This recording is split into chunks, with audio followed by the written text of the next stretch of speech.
Exorcism, pagsanib ng dalawang demonyo sa katawan ni Clarita Villanueva.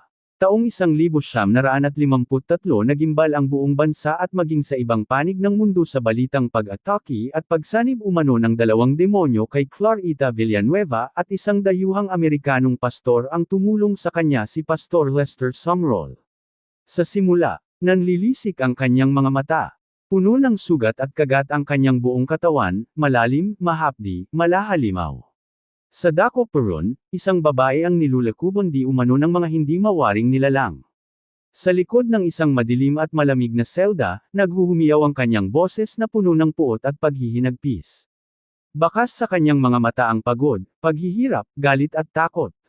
Siya si Clarita Villanueva, isang Pilipinang minsang lumikha ng ingay hindi lang sa bansa kundi sa buong mundo. Matapos di umano sapian ng mga demonyo sa loob mismo ng kanyang piitan taong 1953. Ang kanyang kwento ay hindi na pangkaraniwan sa kasalukuyan ngunit patuto ng mga saksi, ito ay isang katotohanan na gumimbal sa maraming konserbatibong paniniwala. Hindi isang kathang-isip, hindi isang imahinasyon. Narito ang kanyang kwento, si Clarita at ang kanyang kamusmusan. Maagang namulat si Clarita sa konsepto ng mga multo, laman lupa at demonyo. Ang kanyang ina kasi ay isang espiritista na harap-harapang nagsasagawa ng mga hindi pangkaraniwang seremonya. Ngunit si Clarita, maaga ring naulila. Matapos mamatay ang kanyang ina noong siya 12 taong gulang pa lamang, wala na siyang ibang kamag-anak na pwedeng niyang puntahan. Dahil sa labis na pagdarahop sa kanilang probinsya, napagpasyahan niyang bumiyahe pa Maynila para maghanap ng hanap buhay. Namasukan siya bilang kasambahay ngunit hindi rin ito nagtagal. 17 taong gulang siya noon. Dapat sana ay nag-aaral pa at nagpapakasaya ngunit dahil sa kawalan ng disenteng trabaho, napilitan siyang pumasok sa imoral at peligrosong industriya ng pagbebenta ng laman.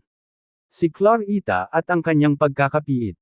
Isang malamig na umaga, bandang 2:00 ng madaling araw, naganap ang insidenteng nagdala kay Clarita sa likod ng malamig na rehas ng bilibid.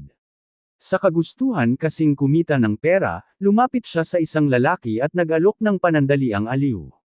Hindi niya inasahang ang lalaki palang ito ay isang pulis kung kaya't agad siyang pinadakip at ipinakulong. Palibhas ay bata pa, nahirapan si Clarita na dalhin ang lungkot at pangungulila. Ngunit ang kanya palang pagkakakulong ay simula pa lang ng mas malagim at makapanindig balahibong trahedyang sa hinagap ay hindi niya naisip na magaganap. Si Clarita at ang dalawang dyablo. Nagsimula ang lahat sa mga bulong, kaluskos at pagpaparamdam. Ilang linggo pa lang siya sa loob ng piitan nang magsimula siyang makakita ng mga nilalang na may kahindik-hindik na wangis. Isang malahalimaw ang hitsura mabalahibo, may malaking mata at malalaking ngipin habang ang isa ay malatsanak ang wangis at may matutulis na pangil. Lumipas ang ilan pang mga araw, ang panggagambala ng mga ito, umabot na sa pisikalan. Sa hindi maipaliwanag na pangyayari, napuno ang katawan ni Clarita ng mga kagat, mga hiwa at sugat sa balat na baon hanggang laman. Ayon sa salaysay ni Pastor Lester Sumrall, isang Amerikanong pastor na tumulong na palayain si Clarita sa pang-aalipan ng mga demonyo, sabay-sabay raw ang misteryosong pagsulpot ng mga sugat sa katawan ng dalaga. Araw-gabi, umaalingaw sa buong pasilyo ng bilibid ang kaawa-awang panaghuy ng dalaga.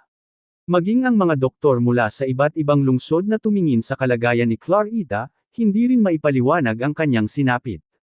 Dalawa sa mga ito, namatay ilang araw matapos silang isumpa ng dalaga.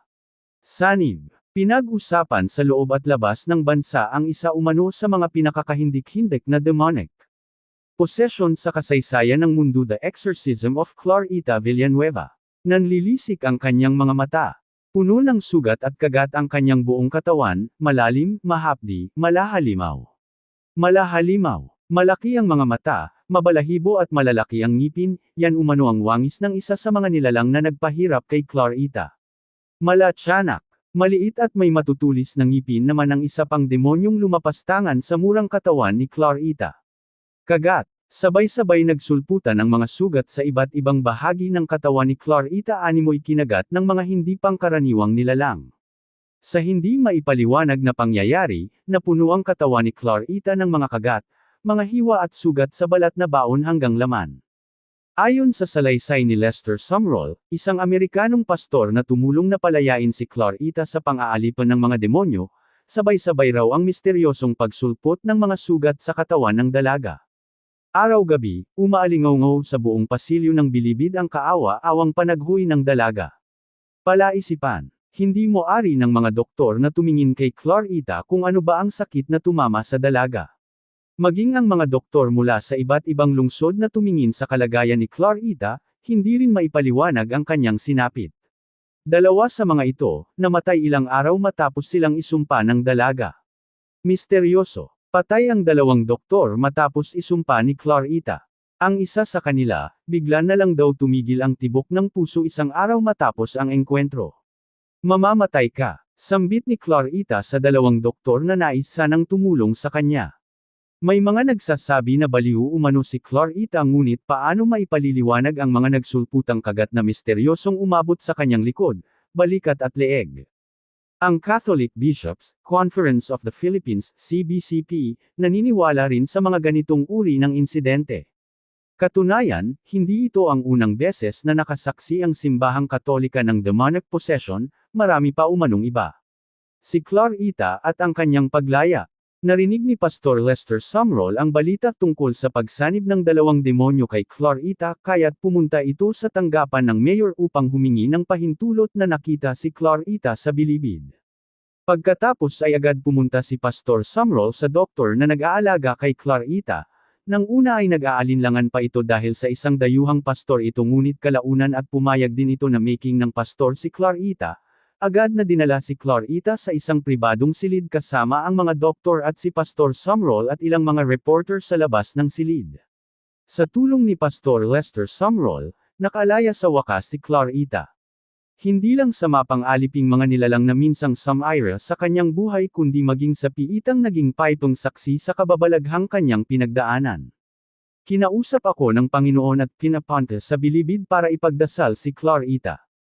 Ayaw ko sanang pumunta pero anya, wala na raw ibang maaaring ipadala mula sa syudad bukod sa akin, salaysay ni Pastor Sumrall. Matapos makalaya sa piisyan, namuhay ng normal sa Clarita, nakapang-asawa at nagkaroon ng anak.